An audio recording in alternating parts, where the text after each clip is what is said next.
All right, so adding on, continuing, however you want to put it, with completing the square.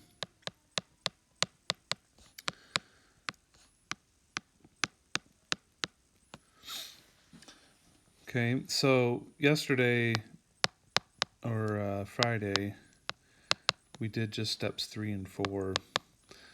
So let's add in the other parts. So step 1 is to move the C term. And sometimes that's done for you, and I'll show you some examples of that. Then step 2 is divide by the A term. And sometimes you don't have to do that because there isn't an A term. So those two steps are actually really simple. It's really fast. So we still have this step 3, half of B, square it, add to both sides. So that part we'll do today. We didn't really do the add to both sides part. Factor the left side. So we did that.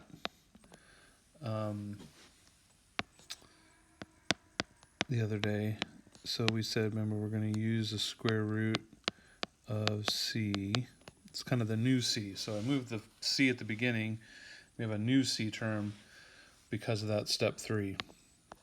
And then step 5 is just solve for x. And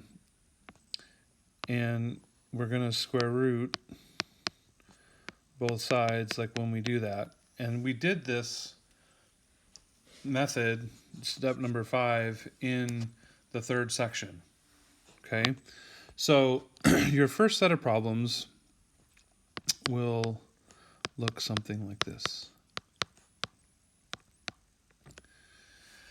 Excuse me. So the negative 15 is the C term, but it's already moved like to the right. So you might want to add like move C term to the right. I'll just put like right like that. Like I want it over on the right side. I want the number that's by itself. So you're going to either add it or subtract it. Okay, divide by the A term. There's no number. Remember, A is by the x squared. The negative 16 would be B, and the 15 would be the C, or negative 15. It got moved over. So there's no A term, so I don't have to do that. So you can see sometimes the first two steps we don't even do. But so number 3, half of 16 is 8. 8 squared is 64. So when I add it to both sides, should put minus. I'm adding it. Oh, I forgot the x. Add 64 there. Put the x in there. Negative 15 plus 64. So I'm going to add that 64 to both sides. So factor the left side, square root of C. Now 64 is the C. So we did this the last time. Remember, it's going to be x minus and x minus because the 16 is minus. 8 and 8. And then negative 15 plus 64. I need to do that also. It's not like in the steps to do, but so we have, when we factor, we want to write it like that. Okay, and this part right here, we did problems like that in section 3 last Wednesday, I think it was. Okay, do the square root of both sides. So when I solve it, do the square root, do the square root. Square root and squared cancel each other out. Square root of 49 is 7, but I put positive and negative 7. So when I do x minus 8 equals 7, and x minus 8 equals negative 7. Okay, so then solving it get 15.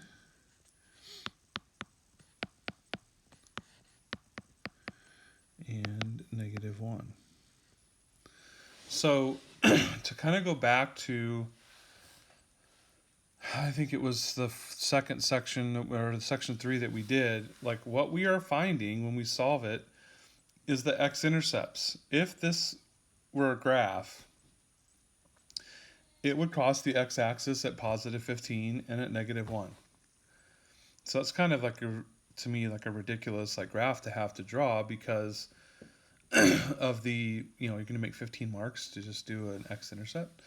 But if it says find the zeros are 15 and -1. Okay, so we've used that terminology in other sections and even in other chapters, but it's all the same like thing. We just have different methods to do it depending on the problems. Because graphing is not easy to do, and it's not as accurate. Especially like, what if the answer was 1.5? When you graph, it's hard to know where 1.5 is. That 1.5? Is it 1 5/8? Is it? There's a whole bunch of other fractions that it could be. Okay. All right. So your first, I think it's 4. Yeah, your first 4 problems will all start off like this, where you've got x squared. There's no number in the front. You've got a b part and then equals the number on the right. So really, you don't have to do step 1 and 2 on the first 4 problems. Just do 3, 4, 5. Okay, so it's just kind of a little bit more than what we did the last time. When we got to the square root part over here, the 49, square root of 49 is 7, so I could do 2 equations. One is +7, one is -7, like that. Like this one in yellow, where there's no a and the c is already moved over. And then you'll have, I think it's 6. 1, 2, 3, 4, 5. Yeah, 6 problems. So then after that, we'll look on to where we're going to need to do each of the steps. Okay, so A is 2, B is 20, C is -8. So step 1 was move the C term. It's subtraction, so the opposite is add.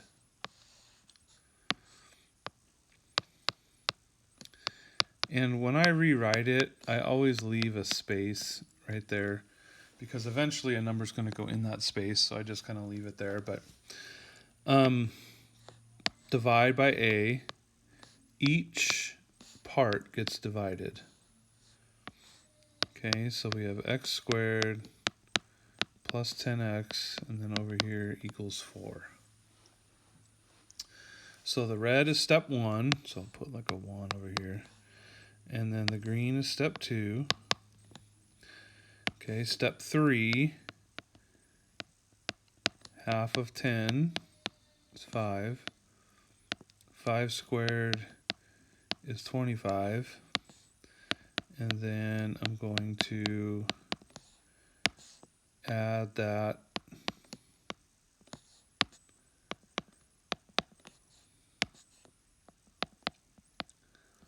to both sides. Okay, so step 3 is the blue. Step 4 is to factor the left side. And so I also do the 4 plus 25, whatever's over there.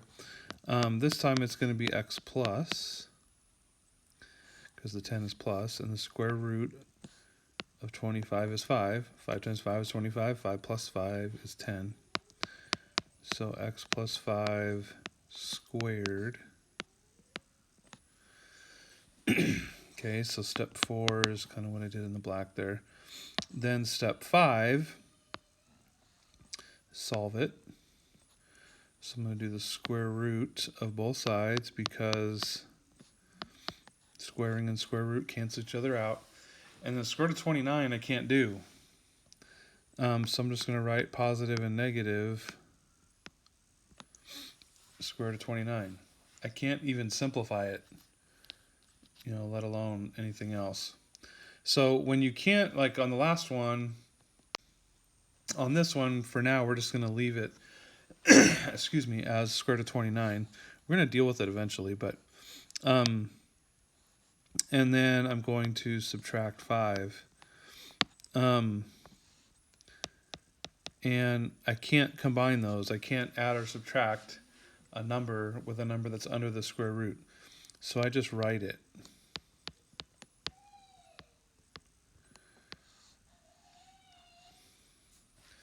Okay, and that is, in many cases, an acceptable answer. -5 plus or minus the square root of 29. The book, however, does want you to multiply those out and put the decimal also. So I'm going to do -5 plus square root of 29, and I'm going to do -5 minus square root of 29. Okay, so let's see. -5 plus square root 29, and I get 0.38, or actually it's 39. Rounds off, 0.39. And -5 minus square root 29 is -10.39. Okay, so like if you had to graph that one, there's no way to know 0.39. Like that's ridiculous. Okay, so that's why graphing is never a good option to do. Let me back up a little bit. Step 5, the solve part is in the yellow. Okay, so let me do one more of this last type since it involves like everything. That you got to move the C over and divide by A. So in this case, +8 and then divide by 2. Okay, so if we had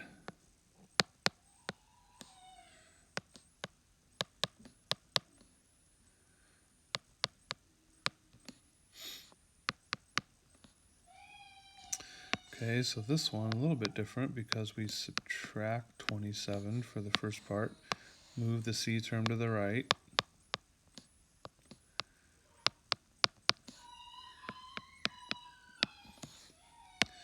divide everything by the A term.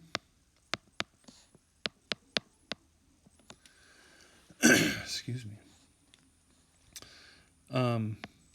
Half of B, half of 8 is 4. So half of 8 is 4. 4 squared is 16. So I'm going to add 16 to both sides. Okay, then I'm going to factor. I'm also going to combine -9 and 16 to make 7. So this is going to be x minus 4, x minus 4. Square root of 16 is 4. I do minus because the 8 is minus.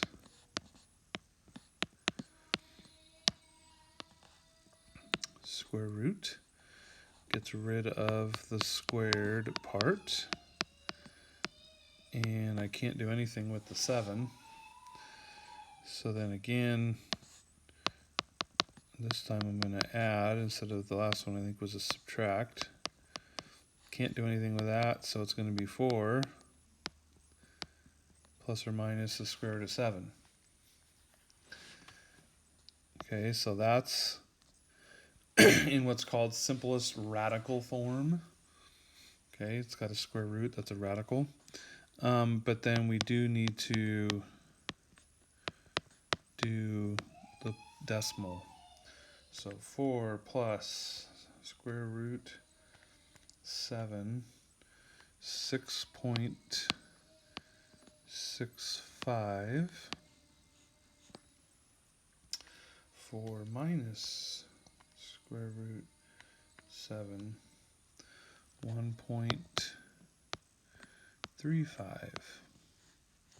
So there's one that happened to work out to be both positive. I talked about that before. They're usually one positive and one negative, but it just depends on the problem. So here's one, both positive.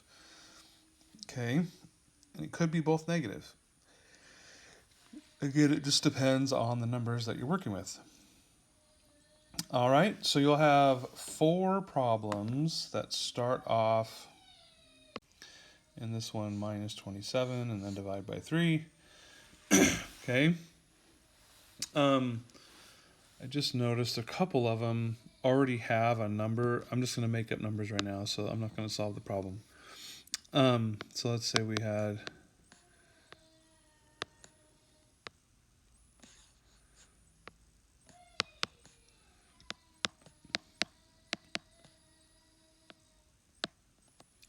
something like that. Don't worry about the fact that there's a 20 over there. The C is still the 18, and just move it over. And instead of it being 0, 20 minus 18 is 2. You can actually add or subtract over there. And then you would just keep going. Okay? So your last 2 problems are going to have a number over here where the 20 is. Just add or subtract that number over and keep going. Okay? All right, so there's completing the square. All right, have a good day, guys, and we'll see you next time.